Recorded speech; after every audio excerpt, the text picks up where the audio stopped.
Some of the most important business decisions any orthodontist makes are related to insurance coverage. This presentation is provided by CDSPI, a not-for-profit financial services company exclusively serving the needs of the dental profession. The purpose of this presentation is to provide an overview of the types of insurance available to help mitigate risk in your professional and personal life. Risk is unavoidable, but it is manageable, and the key to managing risk is to think carefully about what type of insurance coverage will create a secure basis for your financial future. Insurance plays a critical role in the lifelong process of building and protecting your wealth. Building your wealth is a multifaceted process of financial and tax planning, investing for short and long-term goals, estate planning in advance of retirement, and then managing your cash flow once you retire. Insurance is required to protect that wealth while you're building it. It's really about managing risk. There are always going to be risks in your life, risks to your health, your property, your practice, and even your life. The purpose of insurance is to help you evaluate these risks and then determine the types and levels of coverage available to protect yourself, your family, and ultimately your beneficiaries. Over the next few minutes, we'll discuss the many types of insurance available in the marketplace and why you should consider them. We'll also touch on some of the variables that affect the type of insurance you may consider and the options and extensions that are available to customize them to your particular needs. Insurance policies generally fall into four main categories. They provide coverage for your life to alleviate financial hardships for your loved ones after your death, your income, should your earnings be interrupted due to an injury or illness that prevents you from practicing. Losses stemming from damage to your office contents or equipment or practice interruption, as well as commercial general liability should a lawsuit be filed against your practice. And finally, protection should you be sued for malpractice. Let's start with the type of insurance that is designed to protect your family, life insurance.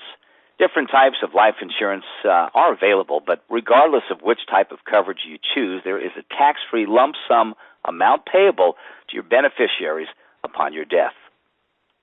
For most people, the prospect of their own death feels remote, so it's easy to question whether they even need life insurance. But consider these situations and ask yourself, what would happen if you died unexpectedly?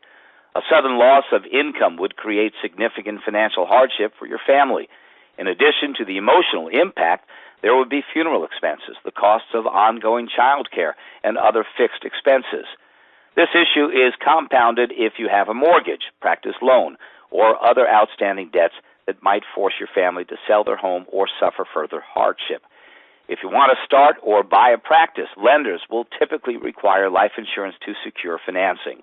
And if you are a partner in a practice, it's a good idea for stakeholders to have life insurance to protect the viability of the practice in the event of an untimely death. The two types of life insurance that are familiar to most people are term and permanent insurance. Term insurance covers you for a set term, typically 10 or 20 years with a fixed expiration date.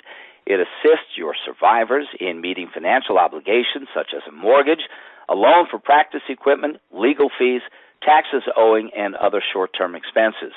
Term insurance is also useful for partner insurance coverage to give one partner the financial resources to buy out a deceased partner's interest in the practice. Permanent insurance is there for your entire life, and it can be used to pay the taxes of your estate, look after a disabled child, or create an estate. Universal life and whole life insurance are permanent insurance plans that contain a tax-efficient investment component. These types of life insurance policies should be purchased as part of a complete financial plan and with specific financial goals in mind. All life insurance policies have reduced premiums for non-smokers, and there are further premium reductions available for those who can demonstrate a healthy lifestyle. Suppose you were an orthodontist with a young family, the owner of a successful practice who is enjoying an active lifestyle. On a holiday, you suffer a skiing accident that leaves you with a severe back injury. Your doctor says you will be off your feet for at least 6 months, perhaps longer. How will you cover your mortgage, practice loan, car payments, taxes, and the many ongoing expenses that are associated with raising a family? Imagine the impact that would have on them. Long-term disability insurance, or LTD, is available to help moderate that risk. It covers a set percentage of your income should you not be able to practice due to an injury or illness. According to CDSPI claim statistics, approximately 1% of dentists with LTD coverage file a claim in any given year. If you were to practice for 30 or 40 years, it's easy to calculate that you have about a 1 in 3 chance of losing income due to an injury or an illness at some point in your career. So this is a real and present risk. Your lifetime earning potential is your single greatest asset, so it's critical to protect it. LTD policies offer a number of variables that impact the amount of benefit you may receive and the cost of premiums. To start, you will need to choose the amount of your monthly benefit, up to a maximum percentage based on your annual earned income. A second factor that affects premiums is the waiting period before benefits begin, typically from 1 to 4 months.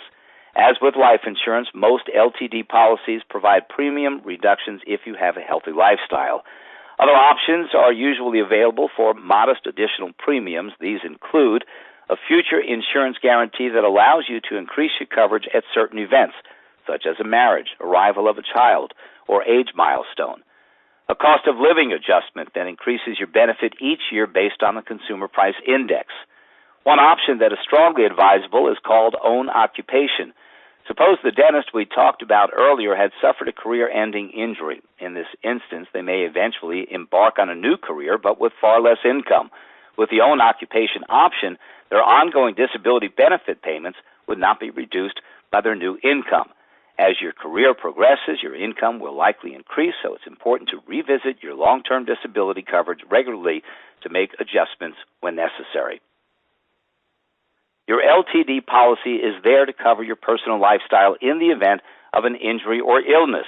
But what if your practice were to close due to your office being inaccessible or in a state of prolonged repair? We have seen many instances of fires, floods, and other natural disasters in recent years.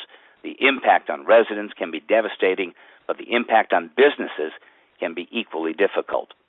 Of course, the risks to your practice are most often the result of a peril much closer to home, but the impact may still be serious, so you need to mitigate potential losses with property insurance. There are 3 major components to this type of insurance. Office contents, which includes coverage for everything within the 4 walls of your office, including your equipment and leasehold improvements. Practice interruption, which ensures your income and your expenses if your practice can't operate. And commercial liability, in case someone sues you after an incident such as a trip and fall mishap, or if there is a fire, for example, that starts in your office and spreads to other offices. In the event of a fire, flood, theft, or vandalism, lost or damaged contents and equipment need to be repaired or replaced. The amount you insure for should represent the replacement cost of the contents of your office. We recommend that you have a formal appraisal, which can sometimes be arranged through your equipment supplier to evaluate the contents in your practice and to help you decide what it would cost to replace them, plus the leaseholds. We continue to see dentists and specialists underinsured by $300,000 or more. It's a lot of money to come up with on your own if a severe loss happens. The same is true for your building. A formal appraisal will help you protect your investment. If your office is closed for a long period of time, your business still has to pay fixed office expenses such as rent, utilities, insurance, staff salaries, and a host of other costs. Depending on the size of your practice, these expenses could range up to $20,000 to $30,000 or more per month. You should look for a practice interruption policy which is paid on an actual loss sustained basis rather than a fixed amount. In our experience, the fixed amounts are quite often too low and not updated, and then they're inadequate when a claim arises. Your office may not be able to operate because of physical damage, but it may also have to close if you can't practice because of injury or illness. In this instance, an LTD plan would cover your personal income, but your ongoing office expenses would also have to be paid. Some dentists assume that other members of the team could cover these expenses, but this is often not a realistic option, especially over an extended period. It's worth noting that practice interruption is often mistaken for office overhead expense coverage. They cover the same things, but the trigger for a claim is different. In the case of practice interruption, the loss is to property due to a peril such as fire or flood. And for office overhead expense insurance, the trigger is an injury or illness. Commercial general liability coverage will protect you, subject to the terms and conditions of the policy if you are named in a lawsuit.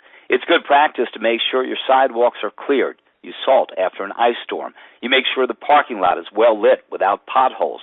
There are no loose carpets that could cause a fall. No coffee machines within reach of small children in the waiting area. These are all steps you can take to help mitigate your risk. Does your staff know the emergency procedures in case of a medical emergency? Do they know what to look for so a patient doesn't leave if they are not feeling well? You don't want someone to faint and fall as they leave your practice.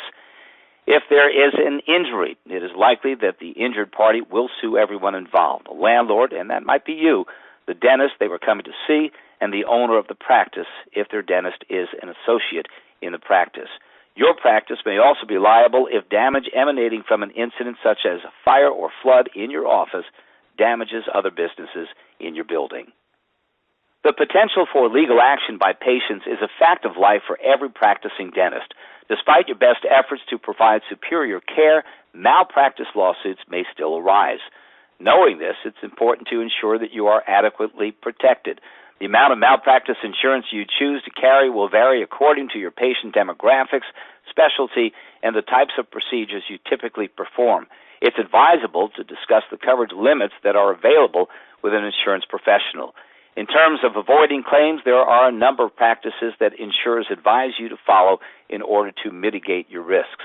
And it's also important to understand the process that occurs once an issue does arise. Patients must have the capacity to give informed consent to treatment, so proper communication is critical. Dentists should provide information about treatments, benefits, potential risks, reasonable alternatives, and consequences of not having the treatment. Courts rely heavily on documentation, so it's important to maintain this. It includes a combination of clinical notes, including discussions with your patient, x-rays and other diagnostic data, a written treatment plan, and written consent, which is strongly advised for most treatments. Formal consent forms are typically available from your insurer. Armed with this information, the adjuster will make recommendations to the insurer about how to proceed. At this point, the claim will either be denied or resolution with the patient is sought.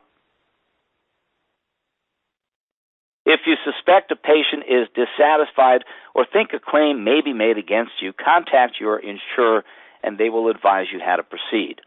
Sometimes dentists are tempted to settle with patients feeling that they want to put the situation behind them. Unfortunately, as soon as you do this, you have acted like an insurance company. You will not be reimbursed the money you've paid because your insurance company didn't have an opportunity to defend you or negotiate a settlement. So before you make any offers or admit any liabilities, speak to your insurer, who will put you in touch with an adjuster. They will make sure the appropriate releases are signed to protect you before any funds are released to a patient. In terms of the process, once a claim has been filed, the adjuster will help you with what to say and do, and just as importantly, what not to say or do. You will be asked to provide all documents relating to the potential claim. It's important to never alter or destroy documents. An adjuster may also contact the patient or their lawyer or seek an opinion from a dental expert. If a claim proceeds to litigation, it's taken over by the insurer's legal counsel. Legal fees are covered by malpractice insurance. This can be a long and stressful process, but proceeding to court is extremely expensive for both sides, so there is strong motivation to reach a settlement, which is what happens in most cases. In addition to the core coverages described in this presentation, there are a number of other risks to consider mitigating through insurance. These include plans for your home or vehicle to protect your personal contents from the risk of loss due to an insured peril such as fire, water damage, or break-in, and to protect your vehicle against the risk of an auto accident or theft. Your travel to protect against the risk of having a medical emergency while traveling and the potential costs of a hospital stay outside your home province or out of the country. Accidental death and dismemberment, which provides a lump sum benefit if you have an accident that causes you to lose the use of an arm or damages your fingers. This insurance is also helpful in mitigating your risk if you are uninsurable for life insurance. However, The cause of death must be due to an accident. Legal expense, which covers your legal costs if you are called before your licensing body for a hearing related to your fitness to practice or a patient complaint. If the patient complains to your licensing body rather than suing you directly, this would not fall under your malpractice coverage. Personal liability, which provides personal umbrella liability limits that go above those included in your home or auto insurance for minimal additional cost. And finally, benefits for your staff. Staff turnover is a risk in running a practice, so it's worth offering insurance plans to help retain valuable employees. Consider offering them life, disability, accident, travel, and extended health care coverage. We said at the outset that certain levels of risk are unavoidable in every aspect of your life, and that the purpose of insurance is to help manage those risks by recovering losses when they occur. In closing, we ask you to consider the following questions in evaluating what types of insurance you may require. How would your loved ones or business partners cope with immediate and ongoing expenses if you were to die unexpectedly? How would you earn an income if you were to suffer a disability or have an accident? How would you pay the office expenses and staff salaries if you became ill or disabled for an extended period? How would you earn an income if the office you worked in was closed for an extended period of time due to a fire? Are you sufficiently protected in the event of a malpractice suit? In all of these instances, insurance policies with levels of benefits that are appropriate to your personal and professional circumstances are the most effective way to manage risks to the financial health of you, your family, and your practice. A final word. Circumstances in your life and practice are bound to change over time. Your income will likely increase as well as your expenses. Your practice may expand with renovations or new equipment, and personal events such as a marriage or divorce can all affect your coverage needs. It's highly advisable that you review your policies at least annually to ensure your coverage limits are adequate and to revise named beneficiaries when required.